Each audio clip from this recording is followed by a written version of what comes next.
Movie की शुरुआत में हम यूकी नाम की एक लड़की को देखते हैं जो एक बहुत ही खतरनाक कॉन्ट्रैक्ट किलर है। असल में यूकी बुर्नो नाम के एक पॉलिटिकल लीडर को खत्म करने के लिए आई है, क्योंकि बुर्नो आज अमेरिका के साथ एक बहुत बड़ा समझौता करने के लिए आया था ताकि वो दो देशों के बीच में होने वाले व्यापार को बढ़ा सके। लेकिन उसके इस फैसले से कुछ लोग बिल्कुल भी खुश नहीं थे, इसलिए उन्होंने बुर्नो को मरवाने का कॉन्ट्रैक्ट दे दिया। अब यूकी अपनी स्नाइपर गन बाहर निकालकर बुर्नो पर निशाना लगाती है और फिर सही मौका मिलते ही उसको शूट करके मार डालती है। ये सब देखकर स्टेज पर मौजूद सभी लोग बहुत ज्यादा हैरान हो जाते हैं, क्योंकि उन्हें तो पता ही नहीं चलता कि गोली कहां से चलाई गई। अगले सीन में हम CIA एजेंट जॉन को देखते हैं जो बुर्नो के केस को इन्वेस्टिगेट कर रहा था। तभी उसकी साथी एजेंट जूलिया उसके पास आती है और बताती है कि सर, हमने बुर्नो के कातिल को ढूंढ लिया है। और इतना कहने के बाद वो कंप्यूटर स्क्रीन पर सार्जेंट ब्रैंडन की फोटो दिखाते हुए कहती है कि जिस जगह से हमला हुआ था वहां पर हमें ब्रैंडन का DNA मिला है और हम सब ये बात अच्छे से जानते हैं कि वो कितने काबिल स्नाइपर है। अब इन सारे सबूतों के मुताबिक जरूर ब्रैंडन ने ही बुर्नो को मारा है, इसलिए हमें जल्दी से जल्दी उसको पकड़ना होगा।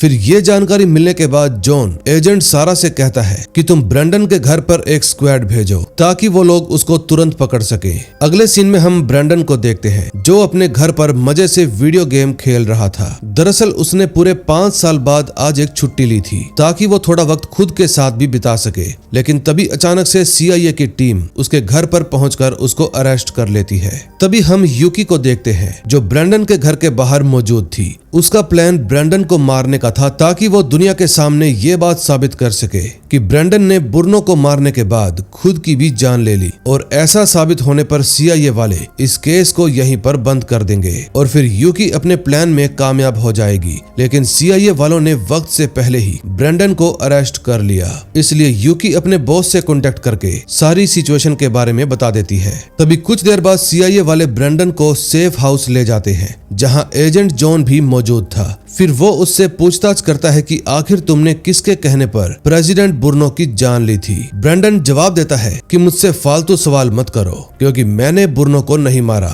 मैं तो जानता भी नहीं कि आखिर ये सब कब हुआ। फिर जॉन उसे बताता है कि हमें हमले वाली जगह पर से तुम्हारा ही DNA मिला है और हमने तुम्हारी ट्रैवल हिस्ट्री भी अच्छे से चेक की है, जिससे एक बात तो साबित हो जाती है कि तुम्हारा प्लान बुर्नो को मारने का था।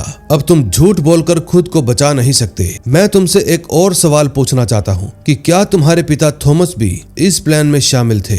ये बात सुनते ही ब्रैंडन जवाब देता है कि मैं अच्छे से जानता हूँ कि कोई मुझे फंसाने की कोशिश कर रहा है, इसलिए मुझे तुम्हारी बातों से बिल्कुल भी फर्क नहीं पड़ता। अब जिस समय इन दोनों के बीच में बहस चल रही थी, तभी वहाँ पर रोजर नाम का एक आदमी आता है जो होमलैंड सिक्योरिटी के लिए काम करता है। इस आदमी के पास भी ब्रैंडन के केस को इन्वेस्टिगेट करने की पावर थी, इसलिए वो उससे पूछताछ करता है और कहता है मैं CIA वालों की तरह जल्दबाजी में काम नहीं करता, इसलिए तुम मुझ पर भरोसा कर सकते हो। मैं सभी चीजों को अच्छे से इन्वेस्टिगेट करने के बाद ही तुम्हें अपना फैसला बताऊंगा। फिर ये सारी बातें सुनने के बाद ब्रैंडन कहता है तुम लोगों को जो भी करना है करो, लेकिन मैं एक बात साफ साफ बता देता हूँ कि मैंने किसी को भी नहीं मारा और यही सच्चाई है जिसे तुम बदल नहीं सकते। तभी जॉन रोजर के पास आकर उसे बताता है कि हम ब्रैंडन को किसी दूसरी जगह पर शिफ्ट कर रहे हैं, इसलिए हमें यहाँ से जाना होगा। अगले सीन में हम एक गैंगस्टर को देखते हैं जिसको कोई अनजान आदमी कॉल करके ब्रैंडन को मारने का कॉन्ट्रैक्ट देता है। वहीं दूसरी तरफ रोजर एजेंट जूलियट से आकर मिलता है, क्योंकि उसे ब्रैंडन के केस फाइल की पूरी इंफॉर्मेशन चाहिए थी। फिर जूलियट हादसे वाली जगह का वीडियो प्ले करके बताती है कि जिस एंगल से ब्रूनो के सिर में गोली लगी थी, उसको इन्वेस्टिगेट करने पर हमें पता चला है कि गोली लगभग 1 मील दूर से चलाई गई थी और ऐसा काम सिर्फ ब्रैंडन ही कर सकता है, क्योंकि हम सब उसकी काबिलियत को जानते हैं। और ऊपर से हमें हमले वाली जगह पर उसका DNA भी मिला है, जिससे ये बात साबित हो जाती है कि उसी ने बुर्नो को मारा है। अब रोजर भी कहीं न कहीं जूलियट की बात से सहमत था, लेकिन तभी उसकी नजर वीडियो में मौजूद एक आदमी पर जाती है जिसका नाम डोनाल्ड साउथ था और वो शहर की सबसे बड़ी फार्मा कंपनी का CEO है। फिर रोजर जूलियट से पूछता है कि जब स्टेज पर सभी पॉलिटिकल लीडर्स मौजूद थे तो फिर साउथ वहां पर क्या कर रहा था? इस आदमी का पॉलिटिक्स से कोई भी लेना देना नहीं है। फिर ये सारी बातें सुनकर जूलियट भी सोच में पड़ जाती है, क्योंकि रोजर एकदम सही बोल रहा था। अगले सीन में हम उसी गैंगस्टर को देखते हैं जिसको ब्रैंडन को मारने का कॉन्ट्रैक्ट मिला था। फिर वो अपनी पूरी टीम के साथ तैयारी करके अपने काम को अंजाम देने के लिए निकल जाता है। वहीं दूसरी तरफ हम CIA की टीम को देखते हैं जो ब्रैंडन को अपने साथ ले जा रहे थे। लेकिन इसी दौरान ब्रैंडन की नजर एक ट्रक पर पड़ती है जिसको देखकर वो समझ जाता है कि हम लोगों पर हमला होने वाला है। फिर ये बात पता चलने के बाद वो CIA टीम को चेतावनी देता है, लेकिन वो लोग तो उसकी बातों को नजरअंदाज कर देते हैं। तभी अचानक से एक ट्रक उनकी कार के आगे आकर खड़ा हो जाता है, जिसकी वजह से वो लोग दूसरी साइड से जाने की कोशिश करते हैं। लेकिन तभी एक और ट्रक उनकी कार को पीछे से आकर घेर लेता है, जिसके बाद सभी गैंगस्टर्स कार से बाहर निकलकर CIA टीम पर धुआंधार गोलियां चलाने लगते हैं और कुछ ही देर में वो पूरी टीम मारी जाती है। लेकिन ब्रैंडन को किसी न किसी तरह से हथकड़ी की चाबी मिल जाती है, इसलिए वो खुद को आजाद करके गन्स उठा लेता है और फिर सही मौका मिलते ही वो गैंगस्टर्स की टीम के 2 लोगों को शूट करके खत्म कर देता है। फिर वो कार को स्टार्ट करने की कोशिश करता है, लेकिन तभी अचानक से एक गोली आकर उसकी सीट पर लगती है, जो कि कोई और नहीं बल्कि यूकी चला रही थी। ये देखकर ब्रैंडन एकदम अलर्ट हो जाता है और फिर वो किसी तरह से कार को स्टार्ट करके वहां से भाग निकलता है। अगले सीन में हम रोजर को देखते हैं, जिसको अब साउथ पर पूरा शक हो गया था, इसलिए वो उससे पूछताछ करने के लिए उसके पास पहुंच जाता है। इस वक्त साउथ अपनी गर्लफ्रेंड के साथ डिनर कर रहा था, लेकिन रोजर की वजह से उसको अपनी ये डेट कैंसिल करनी पड़ती है। जिसके बाद रोजर साउथ से साफ साफ पूछता है कि आखिर तुम बुर्नो की स्पीच वाले वक्त स्टेज पर क्या करने गए थे। साउथ जवाब देता है कि पिछले कुछ महीनों से मेरी कंपनी को बहुत घाटा झेलना पड़ा, लेकिन अगर बुर्नो अमेरिका के साथ समझौता कर लेता तो मेरी कंपनी फिर से फायदे में आ जाती, इसीलिए मैं उस प्रेस कॉन्फ्रेंस में मौजूद था। और इसके अलावा मुझे सरकार की तरफ से खुद उस प्रेस कॉन्फ्रेंस को अटेंड करने का इनविटेशन भी आया था, क्योंकि मैं हमारे शहर के सबसे अमीर लोगों में से एक हूँ। फिर साउथ रोजर को समझाता है कि बुर्नो को मारकर मुझे कोई भी फायदा नहीं होता, इसलिए तुम मुझ पर शक करना बंद कर दो। अब इन सारी बातों को सुनने के बाद कहीं न कहीं रोजर भी सहमत हो जाता है और फिर वो साउथ से और पूछताछ नहीं करता।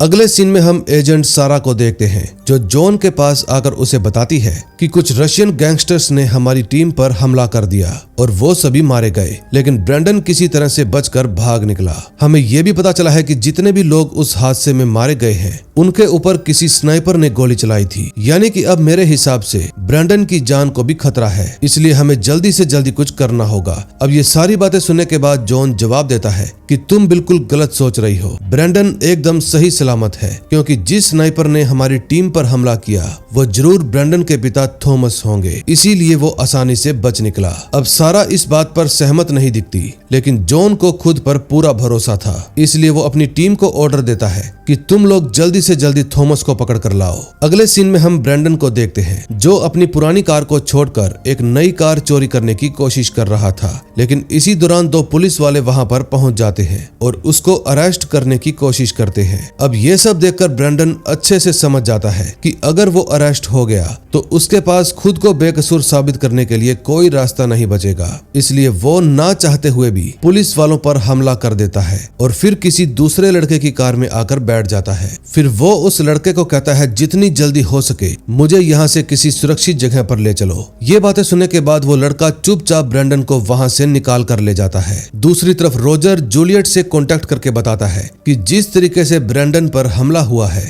उससे एक बात तो साबित हो जाती है कि तुम्हारे डिपार्टमेंट का कोई आदमी बाहर के लोगों के साथ मिला हुआ है, क्योंकि रशियन गैंगस्टर्स को पहले से ही पता था कि ब्रैंडन को किसी दूसरी जगह पर शिफ्ट किया जा रहा है और अगर इसी तरह से ब्रैंडन पर हमला होता रहा तो वो जल्दी ही मारा जाएगा और इस वक्त सिर्फ मैं ही वो इंसान हूँ जो ब्रैंडन को बचा सकता है, इसलिए मुझे तुम्हारी हेल्प चाहिए। मुझे ये बताओ कि तुमने साउथ के बारे में क्या पता किया। फिर जूलियट बताती है कि साउथ काइकस फार्मेसी के साथ अपनी कंपनी को मर्ज करने वाला था, लेकिन कुछ दिन पहले काइकस कंपनी के अकाउंटेंट ने एक सिक्योर जगह में घुसपैठ की थी, जिसकी वजह से अलार्म सिस्टम बजने लगा और लोकल पुलिस वहां पर पहुंच गई। लेकिन सबसे अजीब बात तो ये थी कि पुलिस को उस जगह पर इन्वेस्टिगेशन करने की परमिशन ही नहीं मिली। मिली और ना ही वहाँ कोई आदमी पकड़ा गया। फिर ये सारी बातें सुनने के बाद रोजर पूछता है कि काइकस फार्मेसी का अकाउंट कौन संभालता है। फिर जूलियट बताती है कि उनके सारे अकाउंट्स जोश नाम का एक आदमी संभालता है।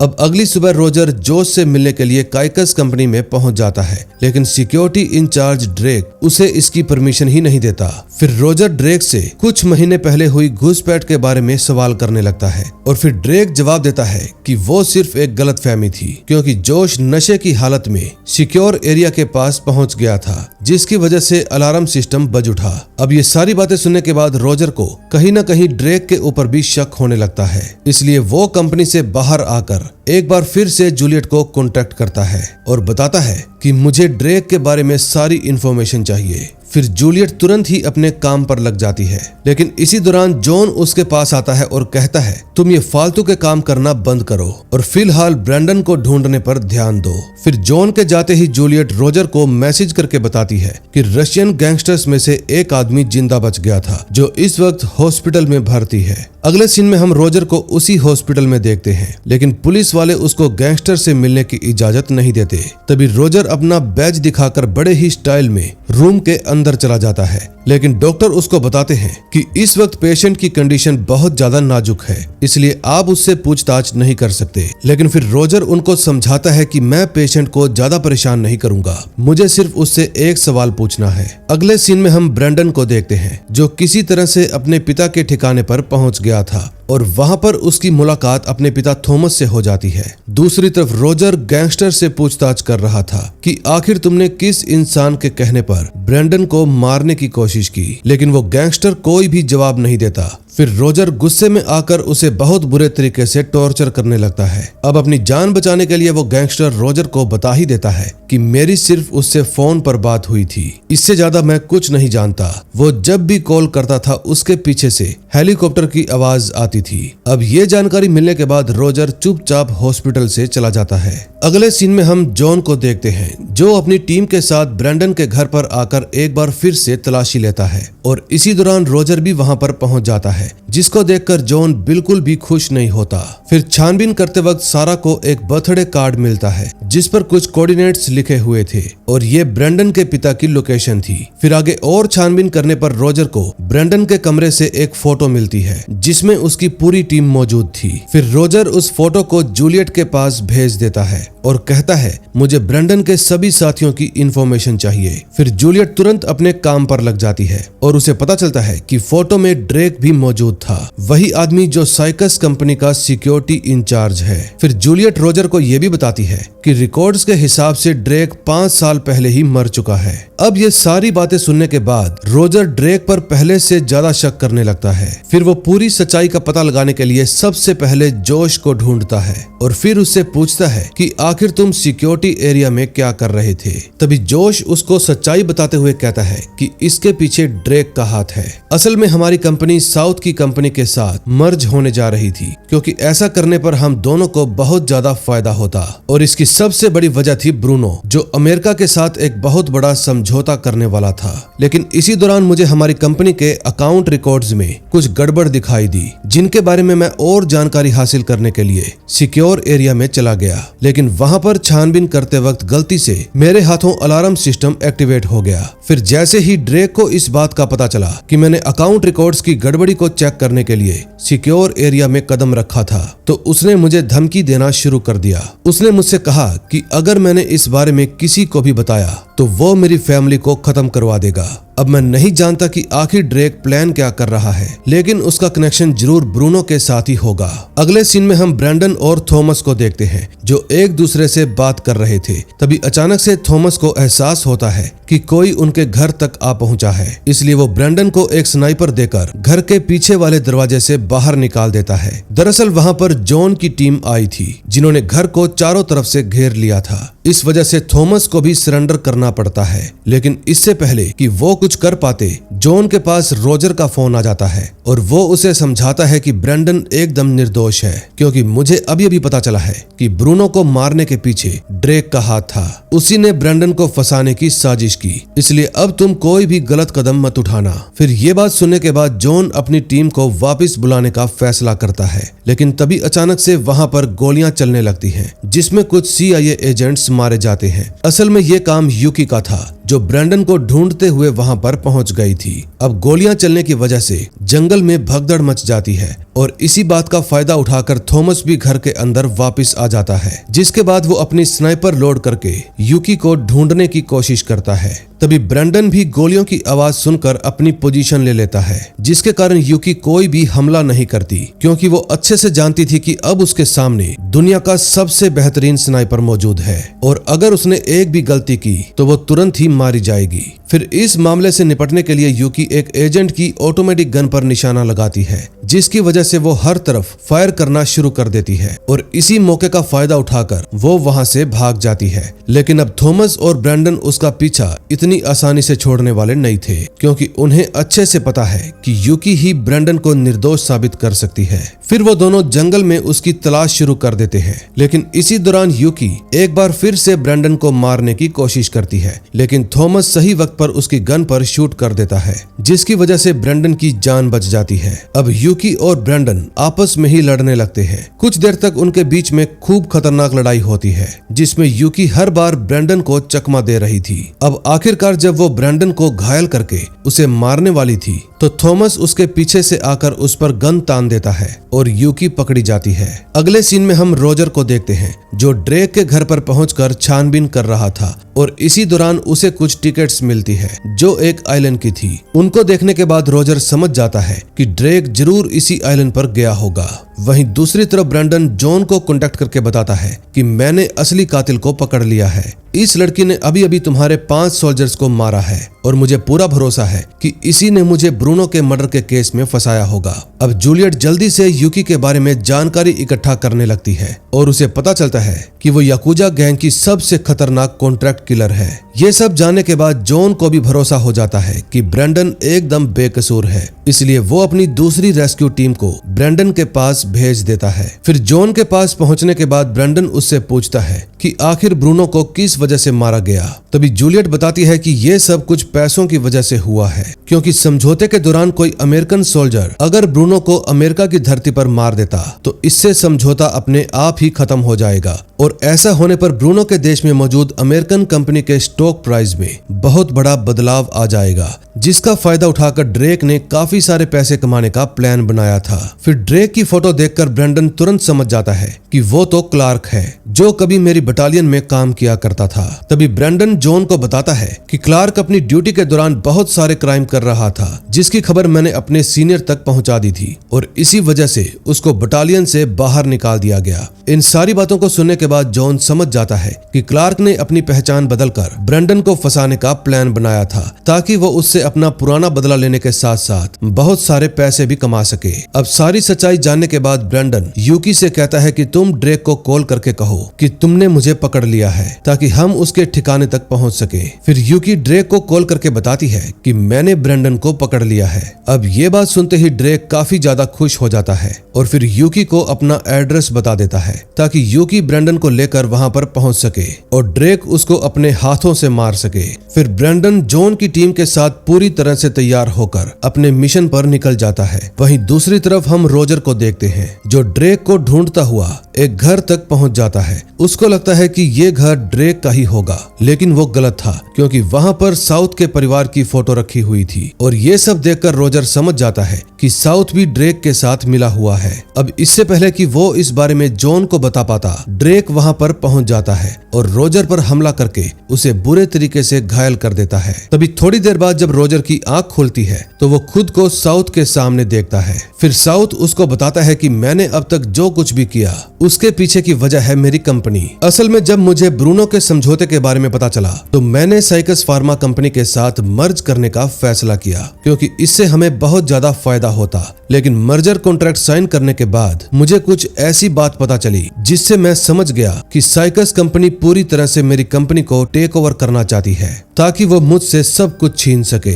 अब कॉन्ट्रैक्ट साइन होने की वजह से मैं कुछ भी नहीं कर सकता था, इसलिए मुझे अपने सालों की मेहनत को बचाने के लिए कोई दूसरा रास्ता ढूंढना पड़ा। इसी दौरान मेरी मुलाकात ड्रेक से हुई, जिसने मुझे बताया कि अगर ब्रूनो का समझौता खत्म हो जाएगा तो हमारी अमेरिकन कंपनीज घाटे में आ जाएगी और उनके स्टॉक प्राइस भी टूटने लगेंगे, जिनसे हम ढेर सारा पैसा कमा सकते हैं। फिर ये बात पता चलते ही मैंने फैसला लिया कि हम ब्रूनो को मरवा देंगे, लेकिन ब्रैंडन को फंसाने का प्लान सिर्फ ड्रेक का था क्योंकि वो उससे अपना बदला लेना चाहता था। अब जिस समय इनकी बातें चल रही थी तभी अचानक से साउथ के घर की घंटी बजती है, लेकिन दरवाजा खोलने के लिए ड्रेक जाता है और बाहर उसकी मुलाकात यूकी से हो जाती है, जो ब्रैंडन को अपने साथ लेकर खड़ी थी। लेकिन उसको तो यूकी पर पहले से ही शक हो गया था कि जरूर वो ब्रैंडन के साथ मिलकर उसको धोखा दे रही है, इसलिए घर के अंदर आते ही वो यूकी को मार डालता है। लेकिन तभी ड्रेक और ब्रैंडन के बीच में खतरनाक फाइट होने लगती है, जिसमें दोनों ही एक दूसरे पर भारी पड़ रहे थे। लेकिन लास्ट में जब ड्रेक ब्रैंडन को मारने की कोशिश करता है तो एक गोली सीधा उसके सर में आकर लगती है और वो वहीं पर मारा जाता है। दरअसल ये गोली थॉमस ने चलाई थी, जो बहुत देर से ड्रेक पर निशाना लगाकर सही मौके का इंतजार कर रहा था। इतने में जॉन की टीम भी घर के अंदर घुसकर साउथ को अरेस्ट कर लेती है, जिसके बाद ब्रैंडन रोजर को दिल से शुक्रिया कहता है, क्योंकि अगर वो नहीं होता तो शायद ब्रैंडन कभी भी बेकसूर साबित नहीं हो पाता। अब अपना मिशन पूरा होने के बाद सभी लोग बहुत ज्यादा खुश थे और इसी के साथ इस मूवी की हैप्पी एंडिंग हो जाती है। दोस्तों, मूवी अच्छी लगी हो तो वीडियो को लाइक करें, चैनल को सब्सक्राइब करें और बेल आइकन दबाना बिल्कुल भी मत भूलें, ताकि जैसे ही नई मूवी अपलोड हो आपके पास नोटिफिकेशन आ जाए।